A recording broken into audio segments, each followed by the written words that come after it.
Hey friends, and welcome back to another What I Eat in a Week. This week is slightly different because I've been visiting my family in France. So what I've been eating has definitely changed.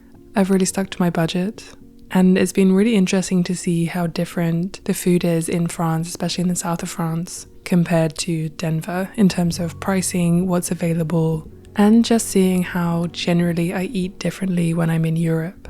I've also been working on quite a few different knitting projects. One I remembered to bring with me, and the other I actually forgot. But at the end of this video, I also start a new one which I'm very excited about. I do find it a little challenging to film whilst I'm away with my family, so I hope this video isn't too chaotic. I hope that it's at least calming and provides you some company while you do either some chores or have lunch or something like that. If you like the video, please give it a thumbs up as it really supports my channel, and subscribe so that you never miss another video. Okay, grab a cup of tea and let's get into it. On the morning before I left Denver, I tried to eat as many leftovers as possible. So I just had some overnight oats that I had prepped the day before, and then some rice that needed eating that I knew my husband wouldn't eat, as well as some tofu and some various sauces from a Rainbow Plant Life recipe. Once I made it to France, I pretty much acclimatized to eating whatever it was my family were eating. My parents used soy milk, which is great because they already had that in the house. And I was actually really surprised at the amount of veggie options I could find at one of the local supermarkets. So I did end up picking up a few vegan kind of burger patties, along with some other things that I taste tested throughout this week. Some of them were so good, like these steaks, and some of them were pretty average to whatever. Maybe I would choose them if they were the only option, or maybe I would just forego the fake meat for that day or whatever. One night my mum made us a chili, which was so nice. Nice to have lots of beans, lots of vegetables, and just a pretty chill evening. Good morning and welcome back to my channel. Welcome to another What I Eat in a Week. As you can tell, I am not at home. I am in France visiting my family.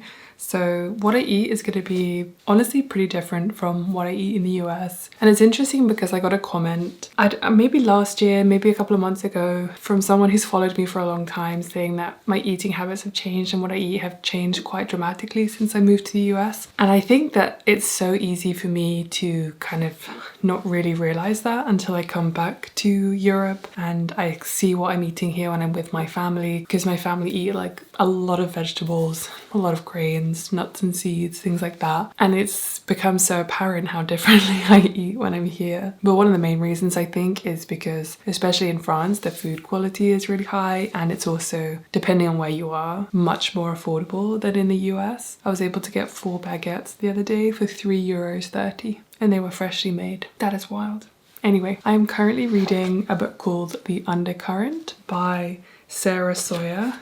I'm actually pretty close to finishing it because it's been so good. I picked this up when I was on my way here because I forgot my Kindle. But for breakfast, I've basically been eating the same thing. I've been having a kind of variation of some soy yogurt with some oats, or muesli with some fresh fruit and some soy milk, which is probably what I'm going to have today. And then we've been making quite a lot of barbecue kind of stuff where we have a lot of different salads that we could put together. There is some really, really good tofu that I've been able to get here. There's a kind of bio co-op in the local town, and they have really nice sort of natural fresh tofu, and it just tastes so much better. So I've been marinating that and putting that on the barbecue, and just having a lot of grilled vegetables as well. So yeah, I'm just excited to show you kind of the things that I'm making this week and just generally what I'm eating. One thing with France is that it's not the most veggie friendly, but I found that if you call ahead when you're making a reservation for a restaurant, that they will, as long as you give them notice, then they can make sure that they can have a good vegan or vegetarian option for you depending on what your food preferences are. I've had some really good veggie meals out, but again, you have to give them forewarning so that they can prepare something for you. Okay,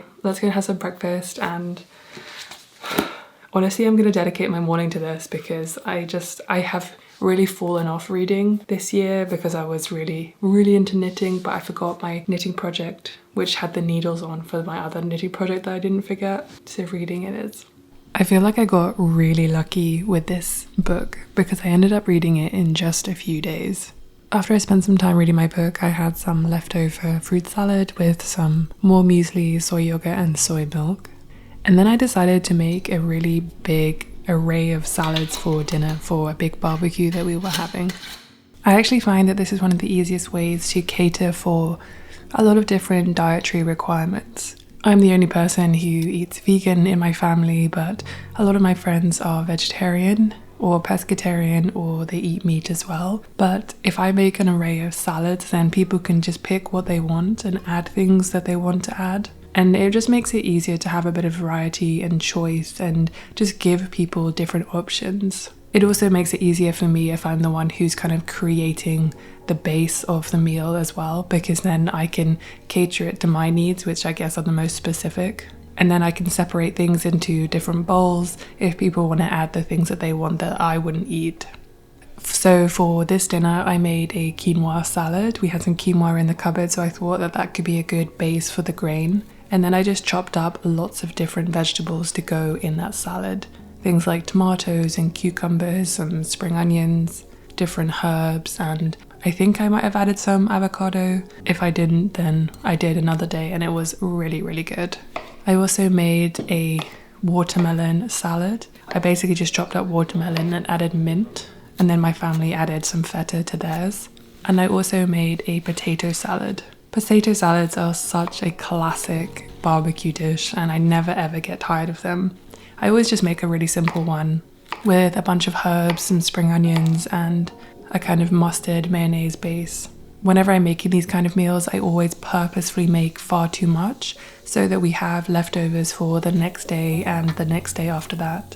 It just makes it easier when there are so many people in the house to be able to have leftovers for lunch or for dinner, just so that people can easily grab some stuff when they're hungry and kind of limit the amount of washing up that needs to be done throughout the day, which can really add up when there are so many people in the house.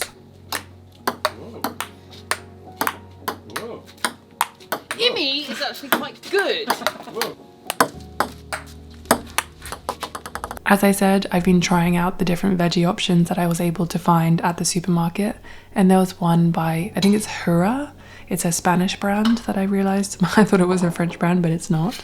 And I personally thought that these were quite good, but not the best. But I did have someone on Instagram say to me that I should definitely try the original Hura stuff products. I think they said that apparently those are better. So that's a good tip for me for next time.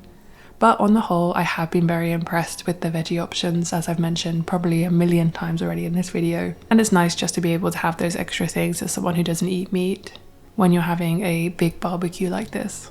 For the next barbecue, I decided to marinate some tofu because I thought it'd be nice to have a bit of variety and just change it up a little bit. So I marinated some of that with just some very simple things like soy sauce, a bit of oil, mustard, and a few spices. Nothing particularly crazy. I left that to marinate and had some breakfast. Then that dinner we had another barbecue with all of the things from the night before. As I said, it just makes the next few meals much easier if you already have stuff kind of prepared. So I like to make a big effort one day to make all of that food, and then we can all enjoy it for the next few days.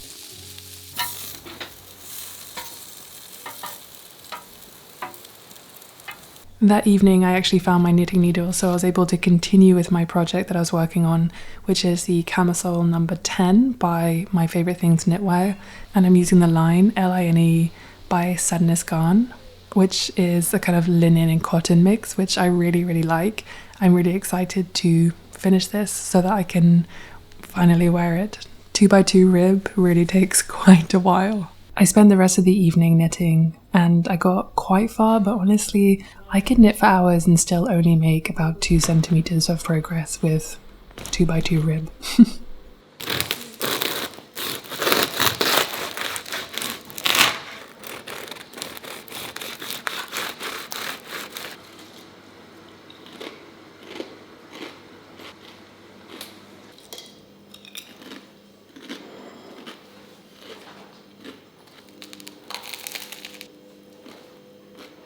Good afternoon. So for dinner this evening I'm going to make a tomato and garlic confit basil pesto pasta salad. I made this last year for my family when I came to visit them and everyone loved it. I made a recipe out of it, which I have actually already posted on Instagram. When you have such good local ingredients, it just feels wrong not to.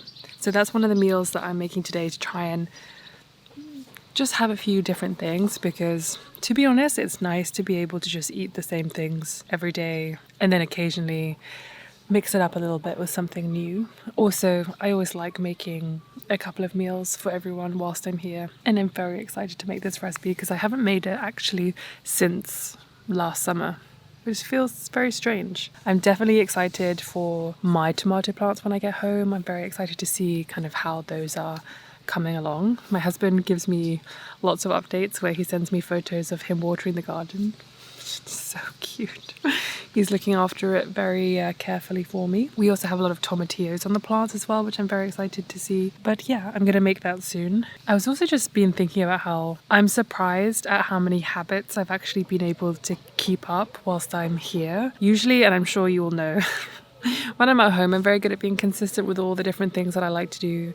But when I'm away from home and out of my routine, I find it very challenging to stay on top of, all the things I like to do, like different bits of work. It's hard creating content at other people's houses because you want to be very respectful of their things, their privacy, their space. Also things like exercise. I've been going on dog walks and doing some workouts here at the house as well, which I'm very surprised about because I usually am not good at doing that. So experimenting with recipes, recreating old recipes, trying new things, and cooking for other people. That's definitely something I'm able to keep consistent. So I'm going to stop blabbering and let's go make dinner for everyone.